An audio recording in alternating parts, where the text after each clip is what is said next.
कुरान मजीद फरमाता है कि मुसलमानों, तुम्हारे ऊपर इज्तिमाई जिंदगी में मोहब्बत के साथ रहना, इत्तेहाद के साथ रहना, इज्तिमाइयत के साथ रहना, मेल मिलाप के साथ रहना, दिलों में दूसरे के लिए हमदर्दी के जज्बात कायम रखते हुए रहना फर्ज ऐन है और हराम है, नाजायज है। बिल्कुल गुंजाइश नहीं है इस बात की कि कोई मुसलमान दूसरे मुसलमान के लिए अपने सीने में नफरत पैदा करे, अदावत पैदा करे, इख्तिलाफ व इंतशार की नहूसत का शिकार हो। जिस सीने में अदावत होती है, जिस सीने में बुग़्ज़ होता है, जिस सीने में असद होता है, जिस सीने में नफरत होती है, जिस सीने में दूसरे के लिए कीने होते हैं, वो सीना अल्लाह ताला की रहमत का हकदार कभी नहीं होता। अल्लाह ताला का गज़ब उतरता है उन लोगों पर, अल्लाह ताला की पकड़ के शिकार होते हैं वो लोग,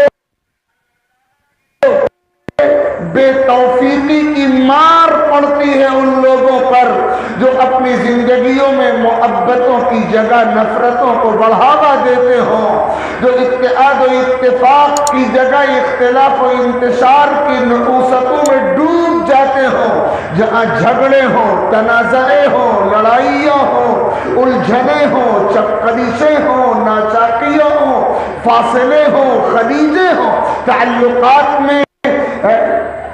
इस्तेहकाम खत्म हो जाए और ताल्लुकात में दरारें पैदा हो जाएं और नफरतें मोहब्बतों की जगह ले लें और इख्तिलाफ व इंतशार इज्तिमाइयत की जगह ले ले और खैरखाई के बजाय बदखाई पैदा हो जाए, दूसरों के सुख पर खुशी होने के बजाय हम दुखी होने लगे और दूसरों के दुख पर दुखी होने के बजाय हमारे अंदर कमीनी सी खुशी महसूस होने लगे।